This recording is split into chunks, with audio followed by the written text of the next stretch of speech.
Hi everyone, okay. It was the end of the school term. I accompanied my mom to my brother's school. I was 4 years old. My brother was 9 years old. The three best students for each class were always selected, and prizes awarded amidst claps and encomium. It was the turn of his class. He came second. A girl came first. I was glad. I was proud of him. I clapped so hard my hands began to hurt. My mom wore her pride like a peacock and marched out with him to receive his prize, but her face was marked with lines of unsatisfaction. Well, must it be because the first position was snatched out of his hands? I questioned myself. Every parent wants a child to be the first, to be the best, I guess. On our way back home, my mom said to my brother, "Congratulations, you did well, but a girl beat you to the first position. A girl. You should not let that happen next time." What's wrong in being a girl? My 4-year-old brain pondered. Why cannot a girl be the overall best? In an egalitarian society, my mom would have said, "Congratulations, my son. You did well, but second place isn't the best. Try harder next time. I am proud of your achievement." My mom bought me every kind of dresses, puffed shoulder, wide lacy frilly skirts, but I envied my brother's trousers and shirt. All I wanted was simple t-shirts and trousers. Why couldn't I have clothes like him? I wailed at my mom. "Because you're a girl," she would respond, "and girls should not wear what belonged to boys." I hung my head in despair, pondering on this argument. Why make this so much effort for someone who obviously don't want it? "Well, you don't have a say in this," she would smirk at me. So I would wear my dresses and prance about in my girly shoes, cussing at my life for being a girl. Visiting the tailor was another scary day. My mom and I would always come home mad at each other.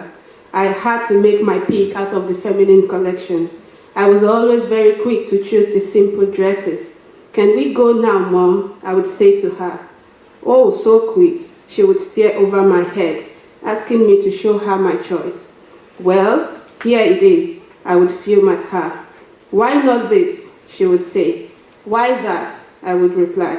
"At least now you cannot question my choice. It is still from the freaking female catalog. So can I have my deserved space?" I would glare back at my mom. I enjoyed playing football with my brother and male cousins, running, jumping, and screaming to high heaven. Oh, the sense of freedom and liberty. But my mom was not having any of it. It was all good at the beginning. She didn't care too much. But whenever an errand needed to be run, it was me who had to go. What a heavy burden. The boys would continue with their footballs, while I would quickly go run the errand so I could return to join in screaming.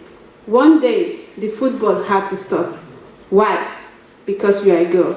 You shouldn't be jumping around. You are beginning to grow boobs. Wow. I hate my boobs then and would like to cut it off if given the choice. I bared my teeth at her. But then I found a way around her. Whenever she wasn't home, I would join them. But my long dresses wasn't made for the sharp turns and twists of football. Often, the ball got buried in my yards of skirts. We had to dig through to find it. But my cousins were super nice, so we came up with a plan. I had to be the goalkeeper. Both teams wanted me even if I sucked at it, because my white skirt would do the job of fending off the ball. That's quite smart, right? Hell yeah. My team always won. My skirt did a very good job. The moment we had my mom's car on, I would scram into the house, wiping off my sweat and trying to stabilize my breathing, to get Curtis to be flogged and lectured on the proper way of being a girl for days. Sunday was the day of the Lord. It was another day to spell out your gender codes of conduct. The pastor was the police. The Bible was the Constitution. It was always a predictable service. I have had it countless times I could actually become a pastor. Woman, be submissive. Learn how to please your man. Be quiet when he's angry. Give him food when he's hungry. The way to a man's heart is through his stomach, for a submissive woman is a woman after God's own heart. I would dose out mid-speech, waiting for the service to end so we could go home to eat rice. One Sunday, my mom said to me, I would like for you to not sit in the front pew any longer. Well, I don't care wherever I sat. I would rather stay home if I probably had a choice. The back pew would actually be more comfortable for my sleeping session. But out of curiosity, I asked her why. She said I was disrupting the church with my negative, rebellious energy. Well, if your pastor was making sense, perhaps he would be staring at me during the service, trying to pin down what energy my body was emitting. I would grumble under my breath. I was always the best in school. I was smart. I had no competition. My report sheets were quite predictable, intelligent but rude. The intelligent part always got my mom so proud of me, but she would shake her head and beg God to change me. I could understand her though. I had one flaw. I was a girl. And girls shouldn't be considered rude. They shouldn't have a cause to fight for. They shouldn't talk back to people. No, they shouldn't even have opinions. I would laugh at her and run into my room, screaming, "You don't have to be worried for me, Mom. I don't want to be married either." The more I aged, the more my femaleness became hell for me. So I distanced myself from anything considered feminine. I didn't want my brother's penis either, so no, I had no penis envy. I just wanted to do things everyone labeled boyish, and also liked the benefits that came with having a penis. I would sit with my legs wide apart, strut around like a peacock, pick up fights with boys in schools and on the street. I was tough, I was assertive, and I dared anyone to correct me. So everyone called me a tomboy, and I began to wear the label with pride, because it meant being different from other girls. It meant power, authority, intelligence, and superiority. It meant being able to wine and dine with boys on the same table. But then, as I grew older, and I began to put things into perspective, I realized the problem wasn't me. The problem was the society and its perception of the female body. I realized that being called a tomboy shouldn't be a label I should wear with pride. I realized that whenever I talked, men listened. But whenever another feminine girl talked, she was always shrugged off. I realized that there is language and there is language, and the difference between the two is how you wield it. I realized that whenever I wrote articles and responded to comments, people always assumed I was male, and I always took great joy in telling them I was a girl. And then they would ask again to be sure. "Are you sure you're a girl?"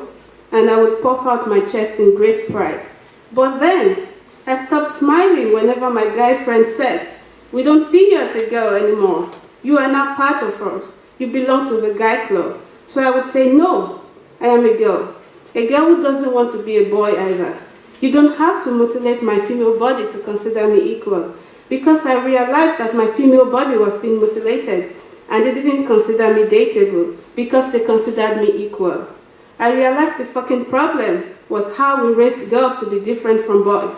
How even though I still love to wear big t-shirts and trousers, there are some days I like to wear dresses and paint my face. It dawned on me that the dresses weren't the problem. The problem was the baggage attached to the dresses. I realized how many hours in a fucking day I was taught the right way to be a girl. So much effort invested in teaching me how to live my life as the inferior gender. Keep your virginity. It's a big price to pay for.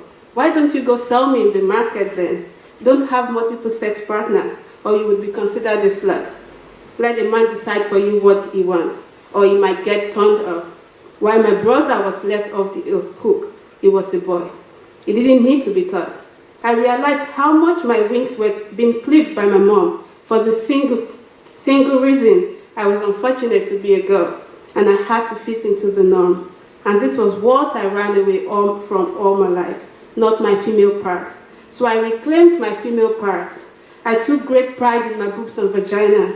I still love big t-shirts and sweaters. My favorite color is blue. I do whatever I want without giving it much thought. But I sit and ask myself, what if I was super feminine and I liked frilly dresses, teddy bears, and stylish hairdos? Would I still be taken seriously? Won't I always have to prove my worth as a female? I ask myself, why can't girls be happily girly without their femininity attached to inferiority? Isn't this why boys stay miles away from anything labeled feminine? These asymmetrical relations cannot be traced to any beginning. Perhaps it will never have an end. But I will say this, a culture that weighs down a woman and feeds the ego of a man is no culture. So I will continue telling my folks, stop calling me a dude, I am a woman, and I sit on the same table with you as a woman, because I got me boobs and vagina. But I will behave whichever way I wanna. I will be feminine and masculine. I will be whatever I want to be, and hope that in future, my kids would not have to fight this pointless gender fight. Thank you.